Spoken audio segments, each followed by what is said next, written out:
thank you for joining us here online for this new Euronews format. This is 12 minutes with Edi Rama, Prime Minister of Albania. Thank you for being here.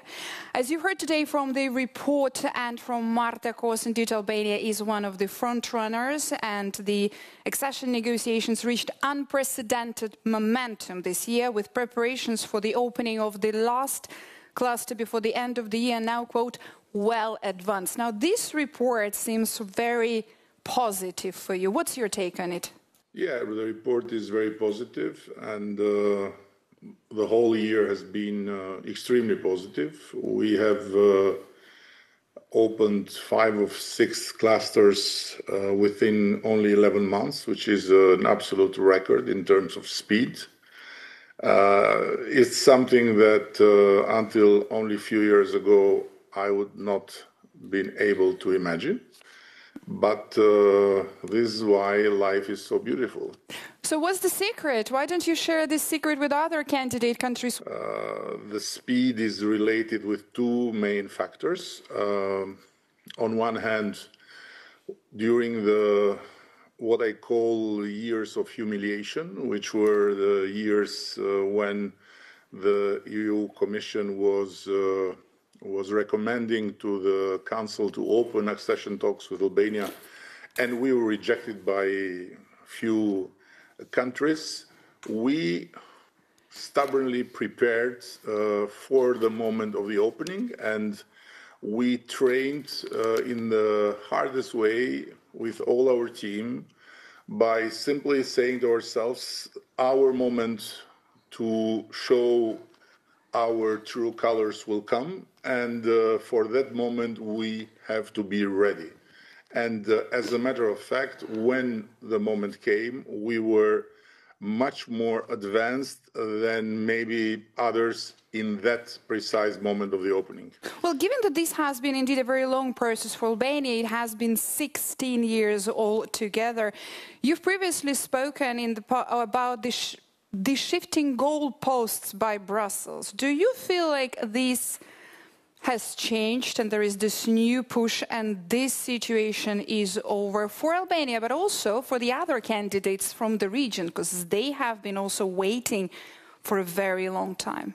And here comes the factor number 2, which is exactly Brussels, that changed its approach and woke up. Unfortunately, it was needed an aggression in the European soil, military aggression, to make Brussels wake up, not simply in the level of the Commission, where we have always found fairness, very painful, very neurotic, but fair, but also in the level of the Council, where the blah, blah, blah of before that, yes, one day we'll be together, yes, we love you, yes, we're going to marry, but we are not ready to talk for the moment, was over, and a new momentum is still here, and the new approach, it's still the case. I hope that this will not fade away, and I very much hope that we will finally get together around the same table.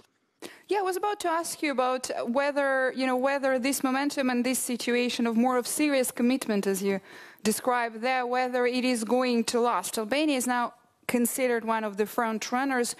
Your goal is to enter the EU by 2030. Now, how do you also see this situation with the shifting goalposts by Brussels changing or possibly not changing for the other countries in your region?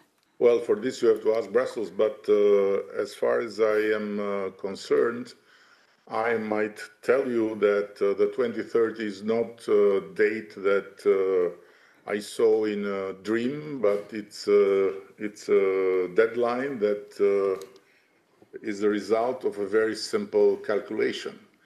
We start from the fact that together with the Commission, in full consensus with the Commission, we have agreed on a calendar that is very ambitious, but it's doable, of homework for us to conclude the accession talks, the negotiations, at the end of 2027. There is a possibility to do it even faster, let's say in the first half of 27, and would be reasons for that, but let's say end of 27. And then the average time we have looked into when it comes to the 27 parliaments to ratify the decision is around 2 years, and this is how we envisage Albania to sit around the table of the EU on 2030. But of course, we are not at all against to be there faster. Everyone has its own path, and everyone has to fulfill its own obligations and to do its own homework. So and there are different characteristics in the region. There are different countries, different histories, and so on and so further. When it comes to us, I can say with a very loud voice that we are the most Euro-optimistic nation in Europe, or as Donald Trump would say, on Earth. Prime Minister, there is a specific focus as well by Brussels. This is slightly on the downside, probably, of the report, with the focus from Brussels coming regarding the issue of corruption. Now, what I want to ask you is that Albania is the first country in the world to appoint an AI as government minister, specifically tasked with fighting corruption. Now, would you give us an update? How is Diela doing? How is her and your fight going on? Albania is doing something unseen and unique in the whole region.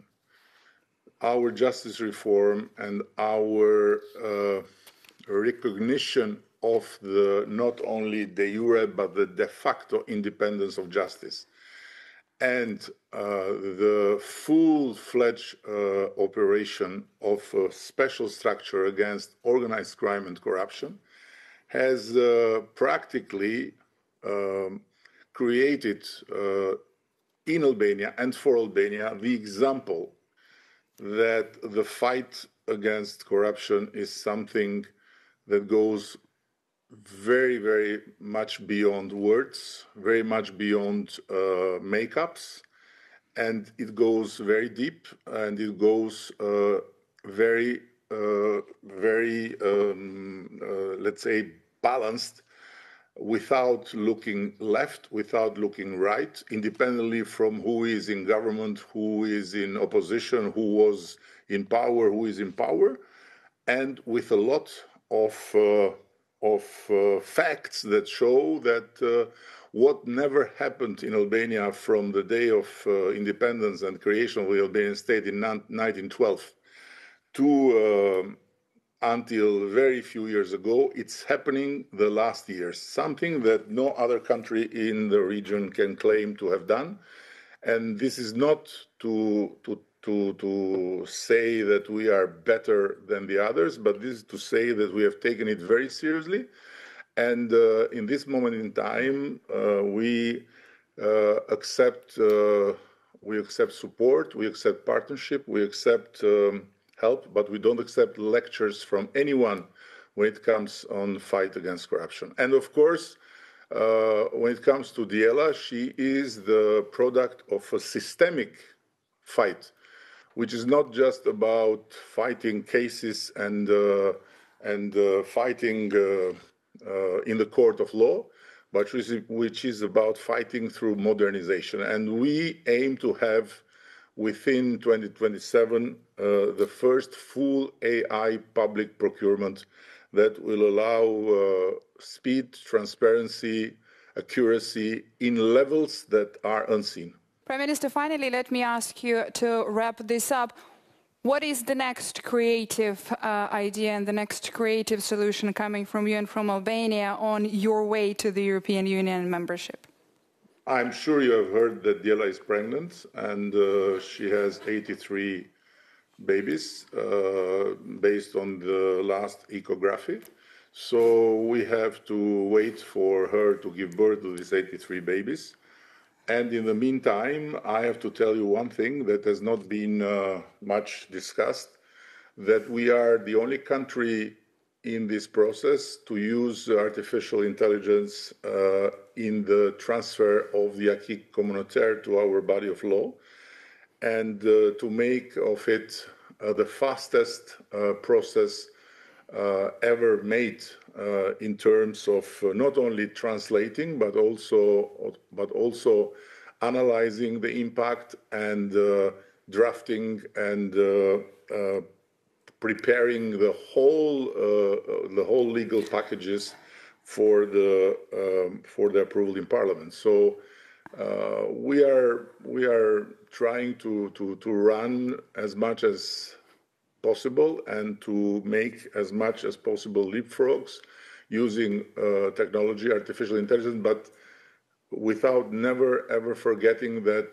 our place in Europe is first and foremost deserved because Europe has the best place in the heart of the whole Albanian nation, something that the others cannot pretend. Prime Minister, I have to follow up. Do you think Brussels could use an AI commissioner?